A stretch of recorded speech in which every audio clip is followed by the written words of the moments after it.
मेरे जो चाचा ससुर है वो हमारे इधर आए घूमने के लिए। अच्छा, क्या कर रहा है? घूम रहे होंगे इधर उधर। उनके बारे में बात करने का मन नहीं करता मेरा। क्यों? ऐसे ही। आखिर क्यों?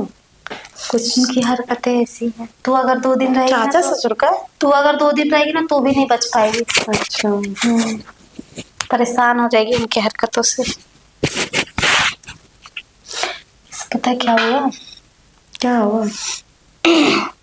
मैं गई थी मार्केट सामान वामान लेने के लिए।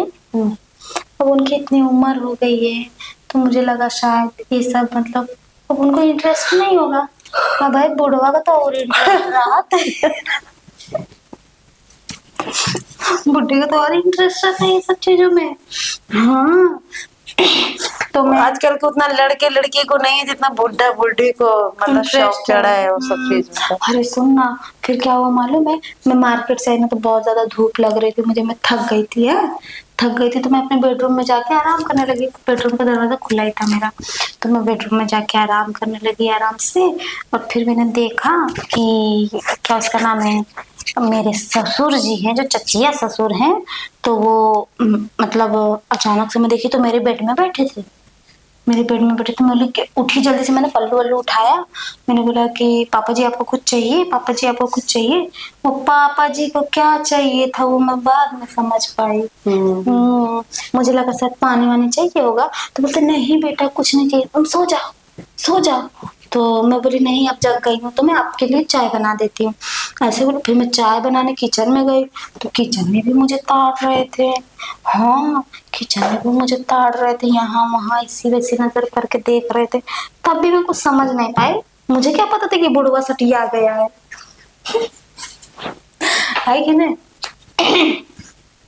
फिर उसके बाद मैं सुबह नहाने के लिए गई। मेरे हस्बैंड कैसे हैं, सुबह 7 बजे जाते हैं, शाम को 7 बजे आते हैं।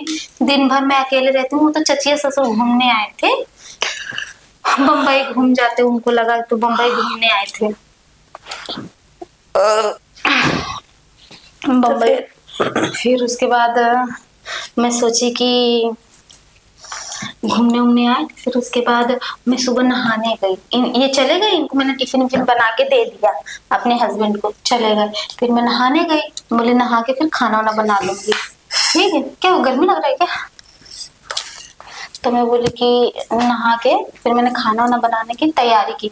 नहाते समय पता है क्या हुआ? जैसे मैं नहा के निकली, मेरे गीले बाल देख के मेरा ससुर बोल रहा था तुम बहुत खूबसूरत लग रही। चचिया ससुर रेशमी बाल देख के ये रेशमी गाना गाने लगे, यही वाला। कैसे? ये रेशमी जुल्फे ये शरबते आंखें इन्हें देख के जी रहे हैं सनम। ऐसे एक्टिंग में मन से जो बुढ़ा गाना भी गा लेता है क्या?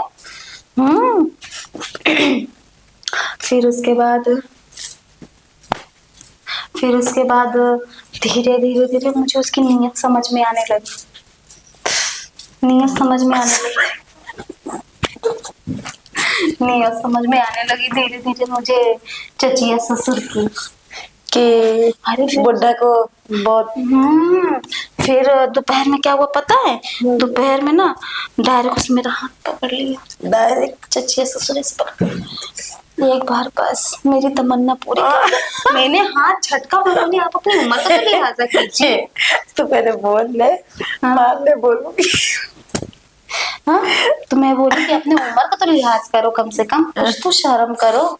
हाँ, आप मेरे चचिया ससुर लगते हो। मैं आपको अपने ससुर से कभी कम नहीं समझी। एक बार मेरी तमन्ना पूरी कर दे। बोलता है कि मेरा बेटा तो बाहर गया है, कौन सा किसी को पता चलने वाला है, तुम जो बोलोगे वो मैं करूंगा। तुम्हारे नाम अपनी प्रॉपर्टी कर दूंगा। मैं बोली ऐसा है कि अपनी प्रॉपर्टी लेके चलता बनो बेटा। हाँ, बोलते नहीं मानेंगे नहीं मानेंगे। जबरदस्ती मुझे बेड में गिरा दिया। अच्छा। लेकिन उसको भी ये पता नहीं था कि उसकी बुड्ढी हड्डियों में वो दम नहीं रहा है। एक झटका मारे जाके दीवार में चिपक मेरी तमन्ना पूरी कर दे। एक झटका मारे जाके दीवार में चिपक गया चुपचाप बुढ़वा। फिर तैयारी वैयारी अपना बनाया, फिर चला ही गया उधर से, कुछ नहीं बोला। उसका हिम्मत ही नहीं है कुछ बोलने का। क्या अच्छा बोलेगा? उसको इतना भी समझ में नहीं मेरी बहू।